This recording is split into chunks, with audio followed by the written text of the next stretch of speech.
Durante más de una década, la doctora Brenda Grettenberger vivió una vida que a primera vista parecía demasiado sencilla para ser extraordinaria. Se levantaba, se calzaba las botas y se adentraba en los amplios y a menudo implacables paisajes del centro de Michigan, campos que se extendían sin fin, granjas, escondidas en rincones tranquilos, carreteras secundarias que se convertían en hielo en invierno y en barro en primavera, y luego trabajaba. Eso era todo. Sin teatros, sin actuaciones, sin intentos de convertir su profesión en algo más grande de lo que era. Y sin embargo, para millones de personas que la veían desde sus salones un viernes por la noche, esa tranquila constancia se convirtió en algo profundamente convincente, algo raro. Tenía una forma de intervenir en momentos que la mayoría de la gente consideraría abrumadores y aportar una sensación de calma que parecía casi inquebrantable. Un ternero recién nacido luchando por respirar en el barro, un perro agarrotado en una fría mesa de acero, un caballo en apuros sin tiempo que perder.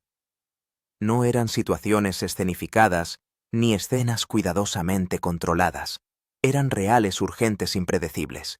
Y en medio de esa urgencia, la doctora Brenda se movía con manos firmes y una voz que nunca se elevaba por encima de lo necesario.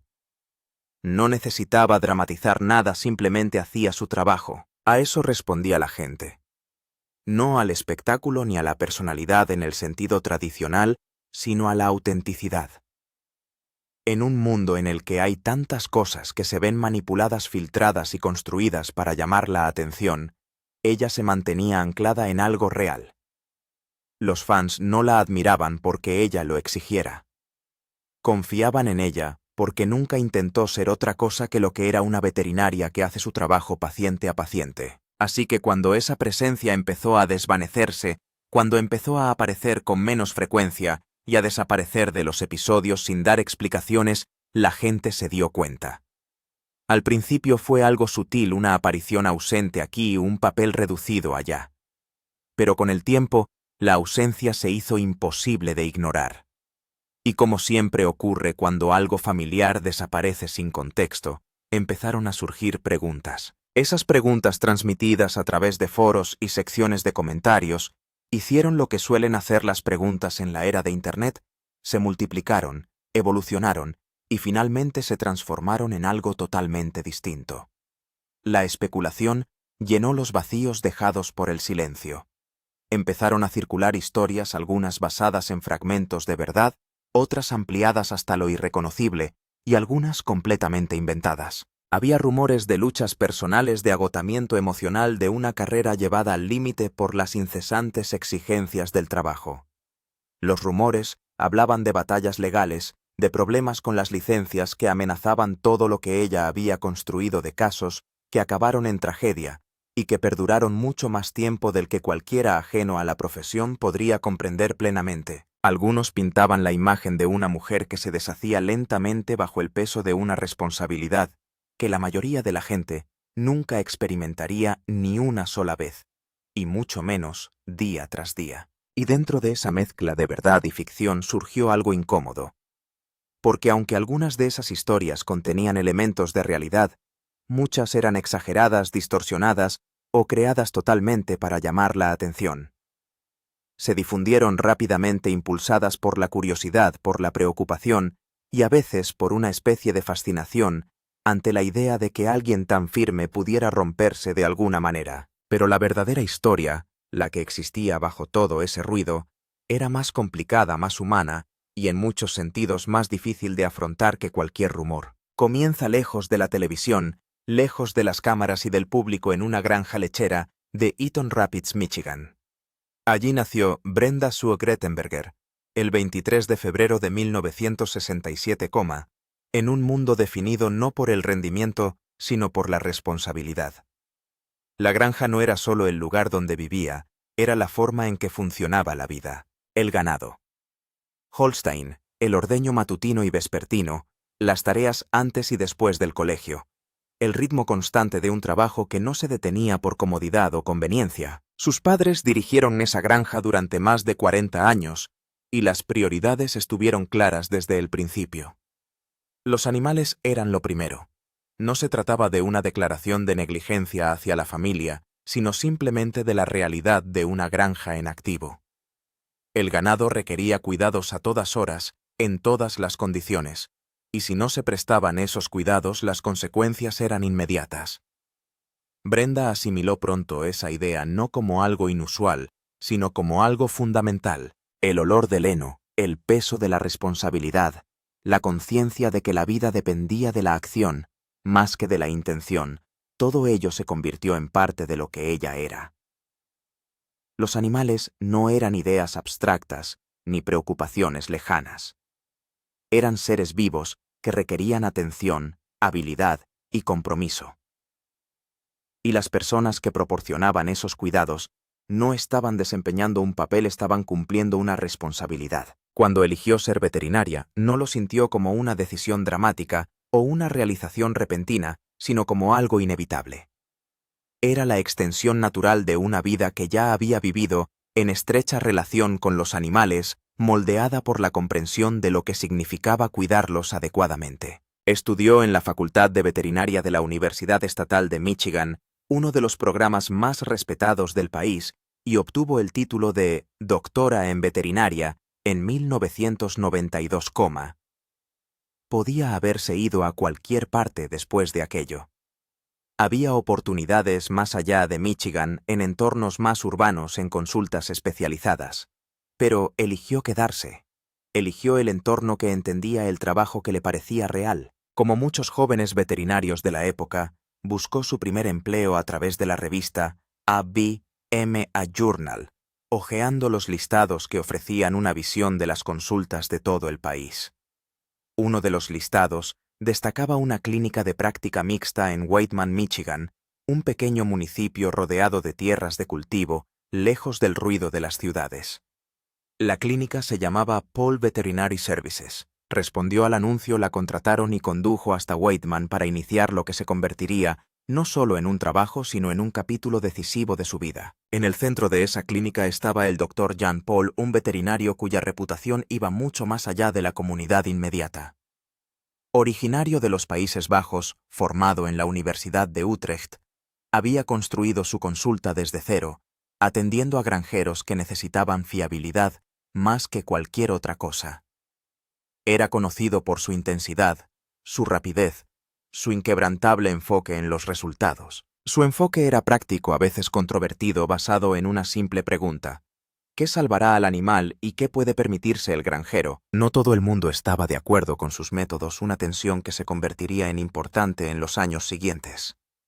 Pero para Brenda, recién salida de la Facultad de Veterinaria, la clínica ofrecía exactamente lo que había estado buscando: un lugar donde poder ejercer en toda la gama de casos, desde animales de granja hasta mascotas domésticas, desde cuidados rutinarios hasta urgencias que exigían una actuación inmediata. Se quedó. No por unos años ni como trampolín, sino durante décadas. Con el tiempo se convirtió en el miembro de la consulta que más tiempo llevaba fuera de la propia familia Paul. 30 años de trabajo, miles de casos, innumerables animales: caballos, vacas, cerdos, ovejas, alpacas, renos, perros, gatos, cada uno de los cuales requería atención, habilidad y cuidados. Cuando llegaron las cámaras, ya había experimentado casi todo lo que la profesión podía ofrecer. Y cuando esas cámaras llegaron en 2011, no encontraron a alguien intentando convertirse en una personalidad televisiva.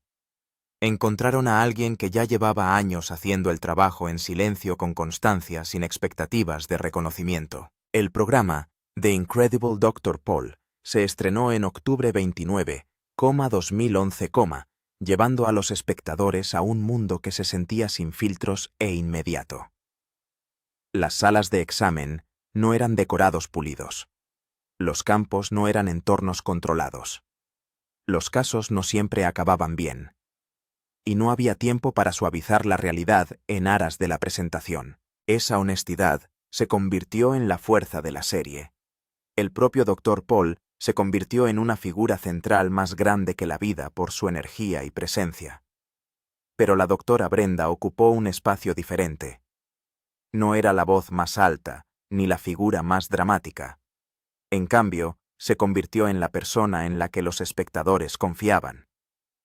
La que ponía los cimientos del caos, la que abordaba cada situación con el mismo enfoque calmado independientemente de lo impredecible que pudiera ser. Hay una cualidad especial en las personas que se pasan la vida cuidando de los demás, ya sean humanos o animales. No es algo que pueda enseñarse fácilmente o imitarse de forma convincente. Proviene de la experiencia, de la responsabilidad, de la comprensión de que el trabajo importa de formas que van más allá del reconocimiento. Y eso fue lo que la gente vio en la doctora Brenda. No un personaje ni una actuación, sino una persona que se había pasado toda la vida aprendiendo a dar la cara cuando más importaba, cuando su presencia en una sala simplemente reduce el nivel de ansiedad de todos los demás presentes. La doctora Brenda tenía esa cualidad ante la cámara. Hablaba con voz tranquila y mesurada. Respondió a las preguntas de los dueños de mascotas con paciencia y precisión. No se asustó ni actuó, simplemente trabajó. Un episodio de la 6ª temporada titulado The Amazing Dr. Brenda. La asombrosa. Doctora Brenda estaba dedicado íntegramente a ella. Obtuvo una calificación de 8,9 sobre 10 en IMDb, lo que en el mundo de la televisión documental es notable. Los fans escribieron sobre ella en foros y páginas de Facebook y en las secciones de comentarios de cada clip en el que aparecía. En una ocasión, un estudiante escribió públicamente sobre ella como su heroína personal de carrera.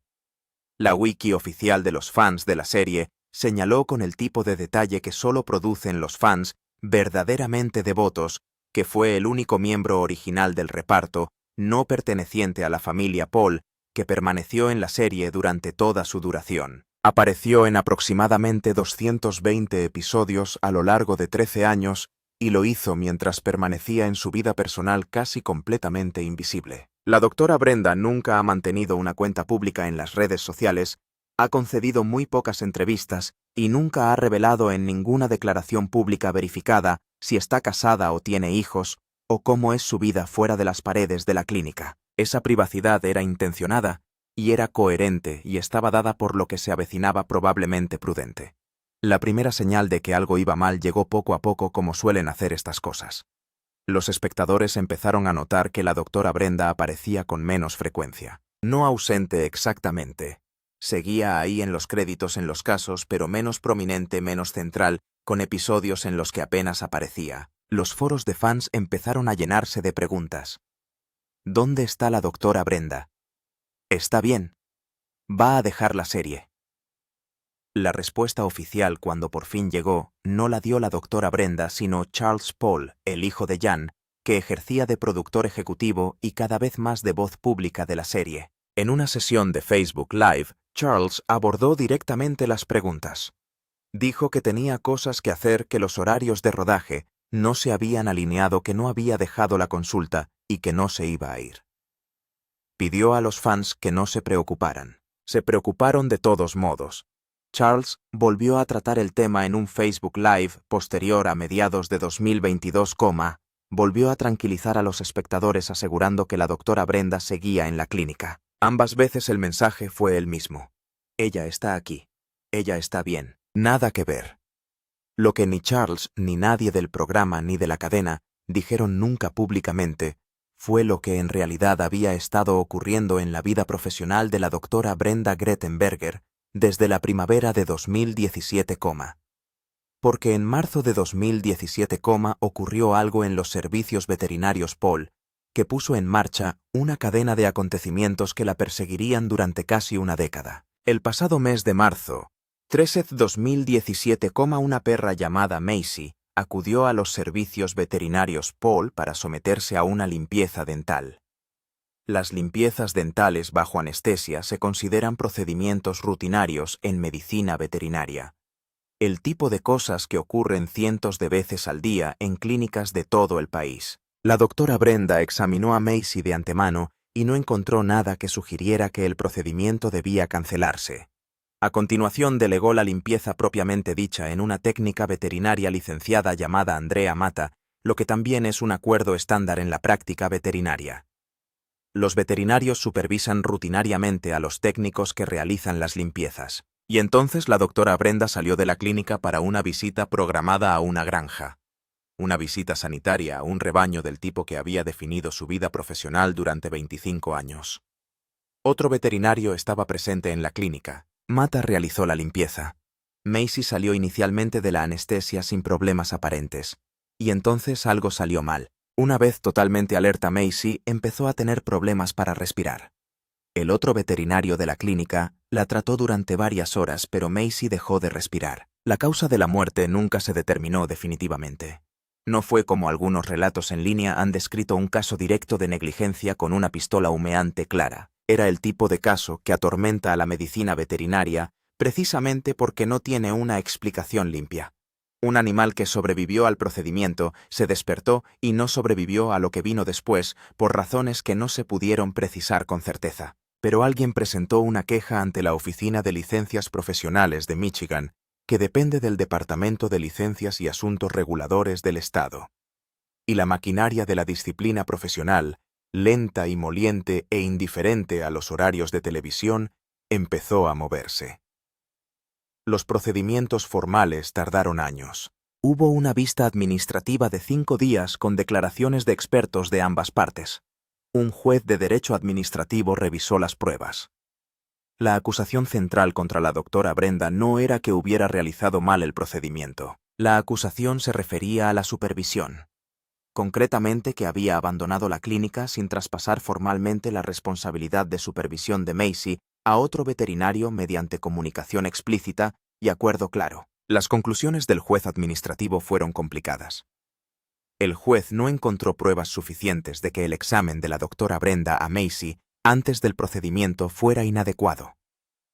El juez no encontró pruebas suficientes de que su historial médico fuera deficiente. La atención se centró en la cuestión de la supervisión, en la cuestión de si abandonar la clínica sin un traspaso verbal explícito constituía una falta de supervisión adecuada de un procedimiento delegado. En un giro que habla de lo enredados que pueden llegar a ser los procedimientos de concesión de licencias profesionales, el equipo legal de la doctora Brenda solicitó la descalificación del testigo experto de la oficina, la persona cuyo testimonio debía establecer cuál era la norma de atención requerida. El subcomité disciplinario concedió esa descalificación y luego, en la misma orden, adoptó de todos modos las conclusiones del juez de derecho administrativo contra la doctora Brenda. La apelación tampoco prosperó a nivel administrativo. En abril de 2024, el Departamento de Licencias y Asuntos Reguladores de Michigan notificó la acción disciplinaria oficial. Su número de licencia 6900 1.007.301, apareció en los registros disciplinarios públicos del Estado. La acción libertad condicional.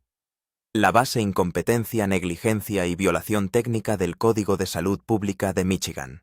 Con efecto, a partir del 16 de mayo 2024, para una mujer que llevaba 32 años ejerciendo la medicina veterinaria en la misma comunidad que nunca había tenido una queja documentada que diera lugar a una sanción disciplinaria duradera, que había dedicado su carrera a los animales de las zonas rurales de Michigan. Ese documento tenía un peso difícil de describir para cualquiera que no haya construido una identidad en torno a su labor profesional. Apareció en los registros públicos del Estado. Internet, como suele ocurrir, encontró primero la peor versión posible de la historia. Los sitios web especializados en generar contenidos dramáticos sobre famosos tomaron un caso judicial con verdaderos matices y lo convirtieron en un titular diseñado para producir la máxima indignación. Las denuncias se multiplicaron. Algunos dijeron que había dejado morir intencionadamente a un perro. Algunos inventaron detalles sobre el sufrimiento del perro que no aparecen en ningún documento judicial.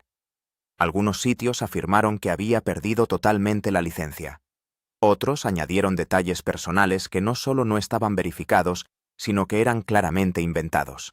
Historias sobre pensamientos suicidas y crisis mentales y familiares de las que ninguna fuente legítima ha informado jamás, y de las que la doctora Brenda nunca ha hablado en ningún foro público. La afirmación sobre los pensamientos suicidas en particular, que circula en diversas formas por vídeos de YouTube y foros de fans, no puede rastrearse en ninguna fuente creíble. Ni una sola entrevista verificada. Ni un solo artículo de un medio de noticias legítimo. Ni una declaración de nadie relacionado con el programa o la práctica. Parece totalmente inventado. el tipo de contenido que las fábricas de contenido impulsadas por la IA producen superponiendo drama personal ficticio a los problemas legales reales de personas reales.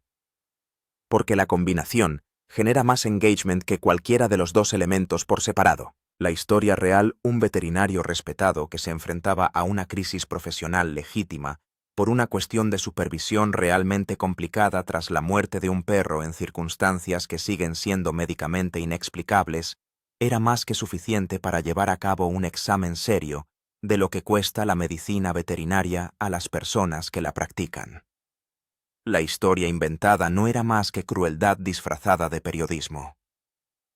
La situación familiar de la doctora Brenda es otra categoría de reclamación que merece un examen directo, porque ha sido afirmado con extraordinaria confianza por sitios web que claramente no tienen ni idea de lo que están hablando. Diferentes sitios han afirmado con igual convicción que tiene 2 hijos, 3 hijos y 5 hijos.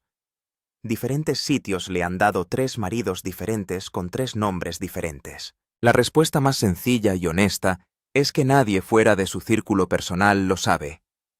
Ella nunca ha revelado esta información. Las personas que dirigen el espectáculo nunca la han revelado en su nombre. La wiki del fandom de la increíble Dra. Paul afirma claramente que no está en las redes sociales y que su vida fuera de la clínica es desconocida. Lo único que se puede decir con seguridad sobre la vida personal de la doctora Brenda Grettenberger es que ha elegido con absoluta coherencia a lo largo de más de una década de visibilidad pública mantenerla en privado. Esa elección merece ser respetada, no anulada por personas con cuotas de contenido que llenar. Lo que ocurrió a continuación es la parte de esta historia que la mayor parte de la cobertura en línea se perdió por completo. Porque mientras la acción disciplinaria se hacía pública en la primavera de 2024, y mientras el programa emitía su última temporada y se acercaba a su final en julio de ese año, el equipo legal de la doctora Brenda no se había rendido. Habían recurrido ante el Tribunal de Apelaciones de Michigan, y el 16 de diciembre de 2025, el Tribunal de Apelaciones de Michigan emitió su fallo en el caso formalmente designado como In re Brenda Sue Grettenberger D. B.M. Número de expediente 370.825, El tribunal revocó la parte de la orden encontrándola responsable de violar el Código de Salud Pública.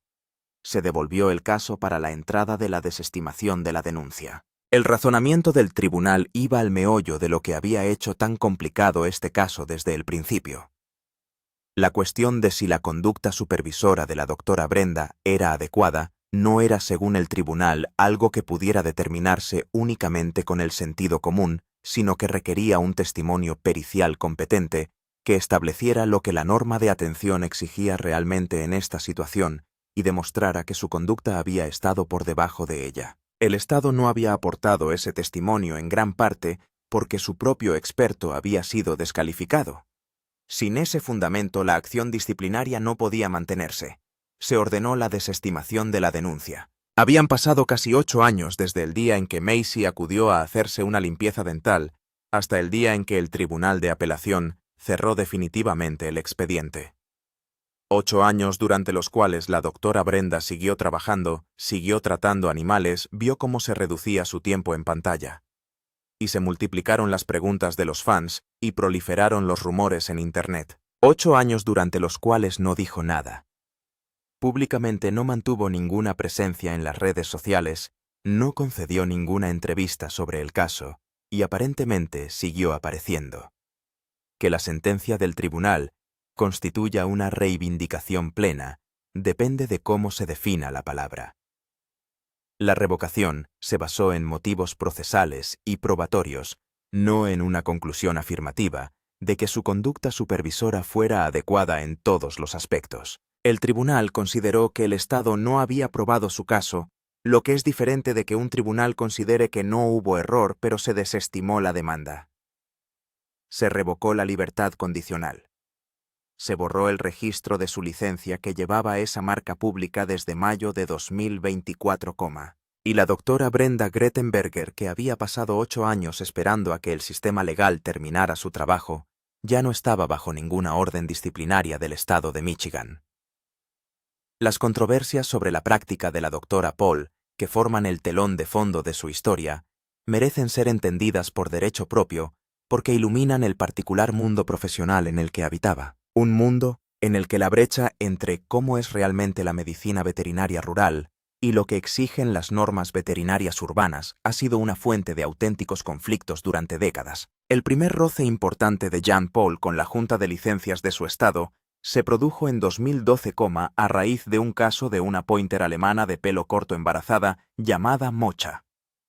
Los propietarios de la perra habían llamado a la clínica 3 veces en el transcurso de varios días informando de que se le había pasado la fecha de parto. Las llamadas se atendieron por teléfono y se dijo a los propietarios que dejaran que la naturaleza siguiera su curso. Cuando Mocha llegó por fin a la clínica, la doctora Brenda la examinó con una ecografía e informó de que no veía movimiento en el útero.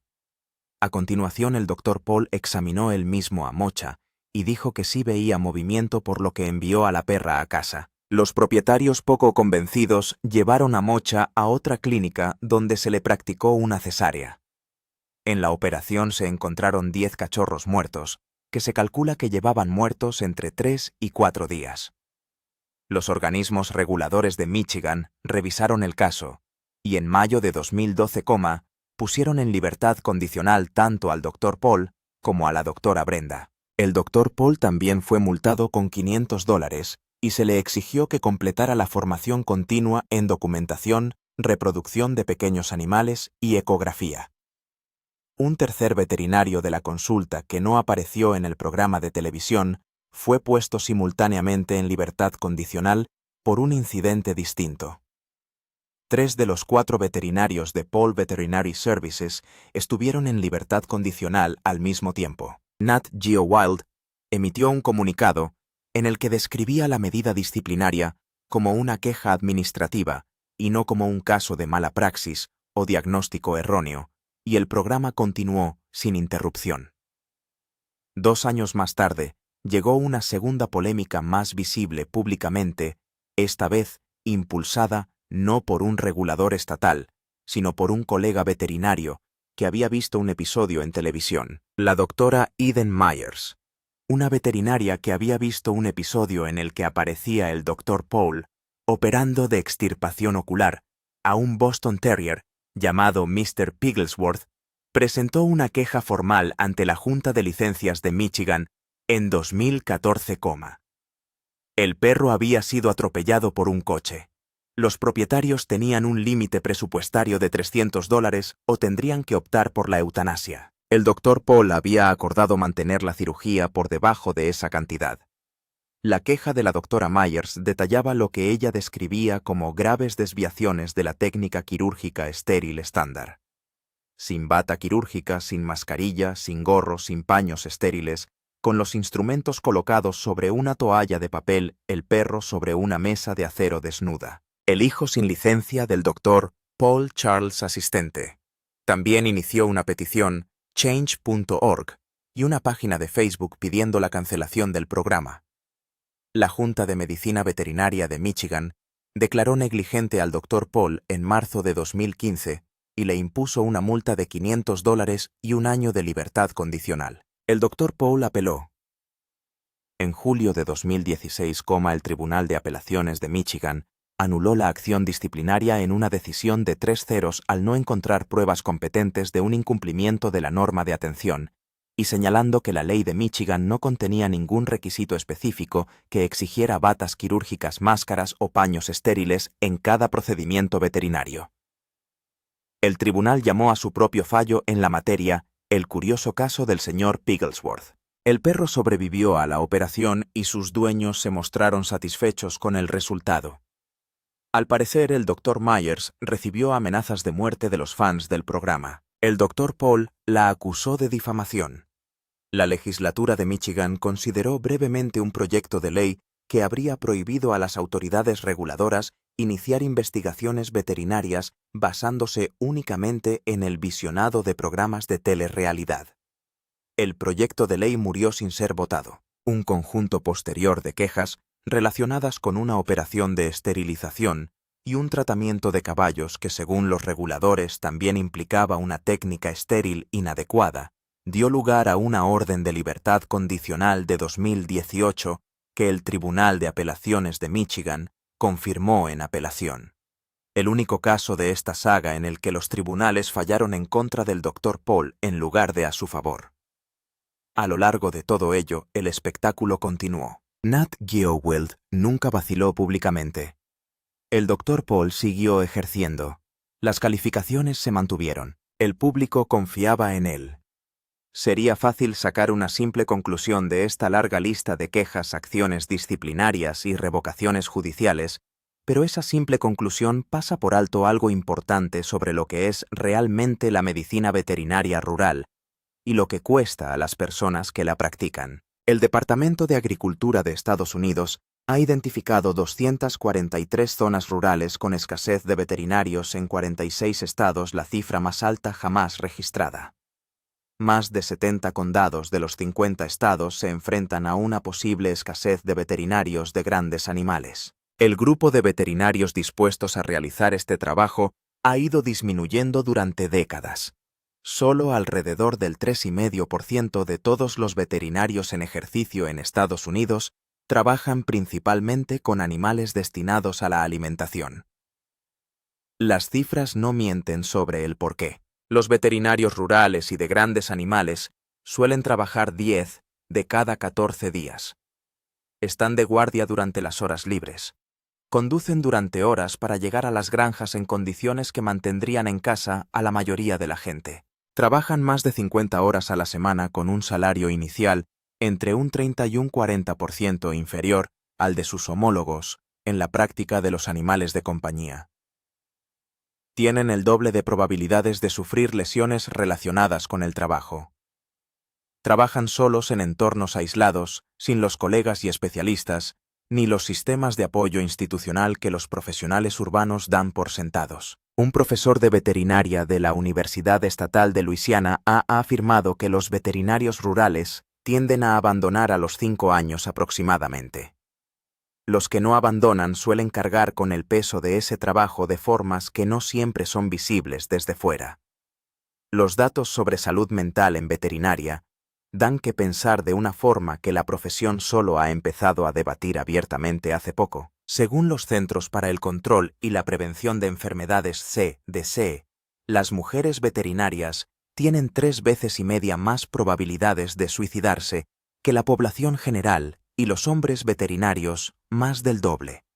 Las encuestas realizadas por la ABMA han revelado que aproximadamente 1 de cada 4 veterinarios afirma haber sufrido episodios depresivos desde que estudiaba veterinaria. Casi 1 de cada 5 declara haber experimentado ideación suicida. Un estudio que examinaba las intoxicaciones farmacéuticas en los suicidios de veterinarios descubrió que cuando se eliminaba de las estadísticas el pentobarbital, el fármaco más utilizado para la eutanasia, la elevada tasa de suicidios descendía sustancialmente, lo que sugiere que el factor más devastador no es la personalidad, el estrés o el agotamiento de forma aislada, sino simplemente el hecho de que los veterinarios van a trabajar todos los días con acceso a sustancias que pueden acabar con una vida en cuestión de segundos. Una encuesta de 2022 reveló que el 90% de los profesionales veterinarios había experimentado interacciones negativas o exacerbadas con clientes en el año anterior. El 65% se enfrentaba semanalmente a este tipo de interacciones, y la mitad declaraba que a veces temía ir a trabajar. La organización Not One More Vet, fundada en octubre de 2014 tras el suicidio de la renombrada veterinaria conductista Dra. Sophia Jean, cuenta ya con más de 40.000 miembros en todo el mundo. Se fundó porque una profesión que se pasa la vida intentando evitar el sufrimiento llevaba décadas ignorando el sufrimiento en sus propias filas. La doctora Brenda Grettenberger nunca habló públicamente de nada de esto en relación con su propia experiencia. Fuera lo que le costaran los años de procedimientos reguladores, fuera lo que fuera la tensión de aparecer en un programa de televisión al mismo tiempo que gestionaba un caso judicial que no tenía final a la vista, ella lo mantuvo totalmente en privado. Las afirmaciones en Internet de que tuvo pensamientos suicidas o sufrió un colapso mental no están respaldadas por ninguna fuente creíble. Pero la realidad más amplia a la que apuntan esas afirmaciones, la idea de que hacer este trabajo en este entorno durante tanto tiempo afecta a una persona, está documentada y es real. El programa que dio a la doctora Brenda Grettenberger, el grado de reconocimiento público que tiene, se emitió durante 24 temporadas. Se estrenó el 29 de octubre 2000 una vez, y terminó con un final retrospectivo el 6 de julio 2024, Nat Geo Wild construyó el programa en torno al Dr. Paul y su familia y su consulta, pero el público construyó algo propio en torno a la doctora Brenda, un tipo de devoción silenciosa que era distinta del amor más efusivo y ruidoso que sentían por el propio Dr. Paul. Ella era la constante. Ella era la que había estado allí antes de las cámaras y presumiblemente estaría allí después de ellas. Ella era de alguna manera que los aficionados lucharon para articular, pero sintió claramente la conciencia del lugar. John Paul sigue practicando la medicina veterinaria en Whiteman, Michigan. Tiene 83 años. Ha escrito unas memorias que llegaron a la lista de bestsellers del New York Times. Es doctor honoris causa por la Universidad Central de Michigan.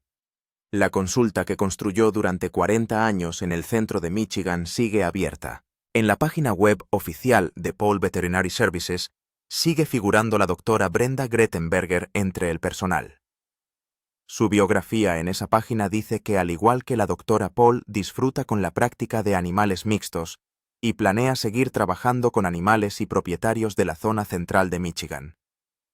Todavía conserva los bueyes que adiestró como bueyes descendientes del rebaño lechero original de su familia, animales llamados Reed y Kirby y Setter, a los que inscribe en concursos de bueyes de clase abierta en el Medio Oeste.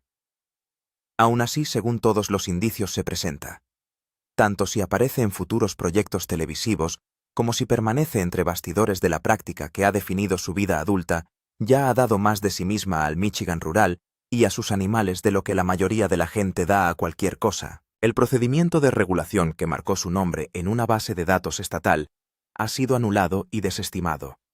Se ha levantado la libertad condicional y ha desaparecido la denuncia. Lo que queda son más de 30 años de llamadas y operaciones en granjas, emergencias en partos y dueños de mascotas asustados, y el conocimiento.